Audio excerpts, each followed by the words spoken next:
எதிர்க்கட்சித் தலைவர் எடப்பாடி பழனிசாமியிடம் இருந்து பொய்யையும் துரோகத்தையும் தவிர வேறு எதை எதிர்பார்க்க முடியும் என்ற முதலமைச்சர் மு.க.ஸ்டாலின் நெல் கொள்முதல் குறித்து அவதூறு பரப்பி வருவதாக சாடியுள்ளார். அதிமுக ஆட்சியை விட திமுக ஆட்சியில் பல மடங்கு அதிகமாக நெல் கொள்முதல் செய்யப்பட்டிருப்பதாக தெரிவித்திருக்கக்கூடிய முதலமைச்சர் மு.க.ஸ்டாலின் தேர்தல் ஆணையம் மூலம் வாக்குரிமையை பறிக்கும் SIR என்ற சதியை எல்லா வகையிலும் முறியடிக்க வேண்டும் என சூளுரைத்துள்ளார்.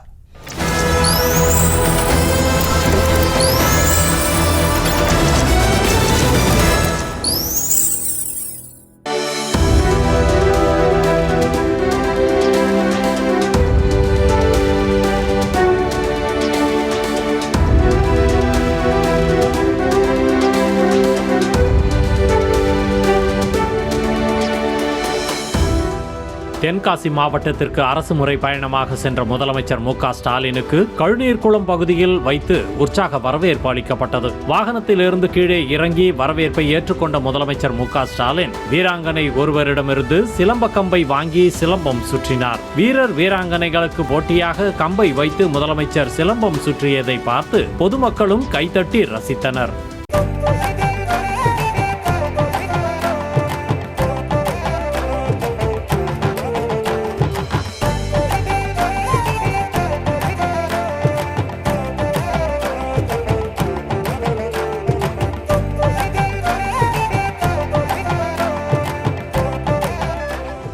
முன்னதாக சில நாட்களுக்கு முன்பு நடந்த கல்வியில் சிறந்த தமிழ்நாடு நிகழ்ச்சியில் பிரேமா என்ற மாணவி ஒழுங்கான வீடு கூட இல்லாத ஏழ்மை நிலையில் படித்து முன்னேறிய கதையை பகிர்ந்து கொண்ட நிலையில் அந்த மாணவிக்கு கலைஞரின் கனவு இல்லம் திட்டத்தின் கீழ் வீடு வழங்கப்படும் என முதலமைச்சர் மு.க.ஸ்டாலின் அறிவித்திருந்தார். முதலமைச்சரின் அறிவிப்பை அடுத்து மாணவி பிரேமாவுக்கு வீடு கட்டி கொடுக்கும் பணிகள் தொடங்கிய நிலையில் அந்த கட்டுமான பணிகளை முதலமைச்சர் மு.க.ஸ்டாலின் நேரடியாக சென்று ஆய்வு செய்ததோடு அங்கு இருந்தவாறே செல்போனில் மாணவி பிரேமா வோடு கலந்துரையாடினார்.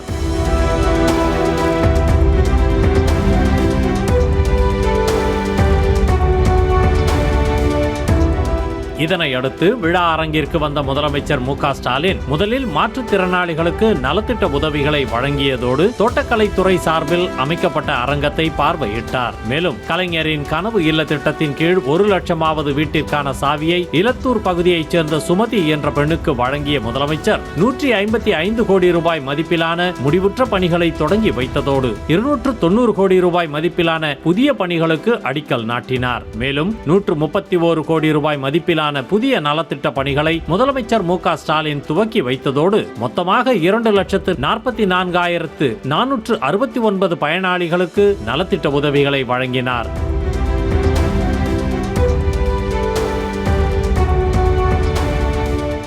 நிகழ்ச்சியில் நெல் கொள்முதல் குறித்து விரிவாக விளக்கம் அளித்த முதலமைச்சர் மு.க.ஸ்டாலின் விவசாயிகள் பாடுபட்டு உற்பத்தி செய்யும் ஒரு நெல் மணிகள் கூட வீணாக கூடாது என அதிகாரிகளுக்கு உத்தரவு போட்டதாக கூறியதோடு திமுக ஆட்சியில் ஆண்டுக்கு சராசரியாக 42,61,386 மெட்ரிக் டன் நெல் கொள்முதல் செய்யப்பட்டுள்ளது எனவும், ஆனால் அதிமுக ஆட்சியில் ஆண்டுக்கு சராசரியாக 22,70,292 மெட்ரிக் டன் நெல் மட்டுமே கொள்முதல் செய்யப்பட்டுள்ளது எனவும், இது கூட தெரியாமல் அவதூறு பரப்பும் எதிர்க்கட்சித் தலைவர் எடப்பாடி பழனிசாமியிடம் இருந்து பொய்யையும் துரோகத்தையும் தவிர வேறு எதை எதிர்பார்க்க முடியும் எனவும் கேள்வி எழுப்பினார்.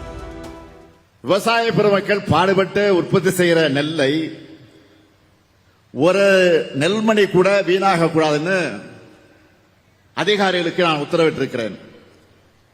அந்த அடிப்படையில் கடந்த 4 ஆண்டுகள்ல முந்தைய ஆட்சி காலத்தை விட கூடுதலா நெல் கொள்முதல் செய்யப்பட்டு வந்திருக்கு.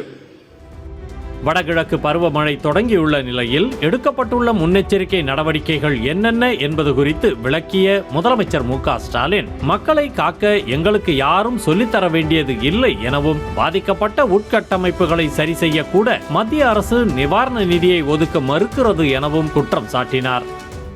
தாழ்வான பகுதிகளை வசிக்கிற மக்கள் மழைநீர் தேங்கி பாதிக்கப்படக்கூடாதுன்னு மக்கள் அச்சமில்லாம தங்களுடைய அன்றாட பணிகளை ஈடுபட உதவுற வகையில் அரசு துரிதமாக செயல்பட்டு வருது.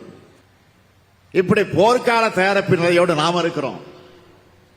மக்களை காக்க எங்களுக்கு யாரும் சொல்லித்தர தேவையில்லை. சிறப்பு தீவிர வாக்காளர் பட்டியல் திருத்தம் குறித்து பேசிய முதலமைச்சர் மு.க. ஸ்டாலின், தேர்தல் ஆணையம் மூலம் வாக்குரிமையை பறிக்க முயற்சி நடக்கிறது எனவும் எல்லா வகையிலும் SIR-ஐ முறியடிப்போம் என சூளுரைத்தார். மேலும் ஜனநாயகத்தின் அடித்தளமான வாக்குரிமையை பாதுகாக்க அரசியல் வேறுபாடு இல்லாமல் அனைத்து கட்சிகளும் ஒன்றிணைய வேண்டும் எனவும் கேட்டுக்கொண்டார். தேர்தல் ஆணையம் மூலமா சிறப்பு தீவிர வாக்காளர் பட்டியல் திருத்தம் என்கிற பேர்ல நம்முடைய வாக்குரிமையை பறிக்கிற சதியை அறிவிச்சிருக்கிறாங்க. ஜனநாயகத்தோட அடித்தளமே வாக்குரிமை தான். அதை எந்த நிலையிலும் விட்டுக் கொடுக்க மாட்டோம். தமிழ்நாட்டு மக்களுடைய வாக்குரிமையை காப்போம். மக்களாட்சியை காப்பதற்கான இந்த முன்னெடுப்பில் அனைத்து கட்சிகளும் அரசியல் வேறுபாடுகளை கடந்து பங்கெடுக்க வேண்டும் என்று நான் இந்த மேடையில் இருந்து அவர்களுக்கெல்லாம் அழைப்பு விடுக்கிறேன்.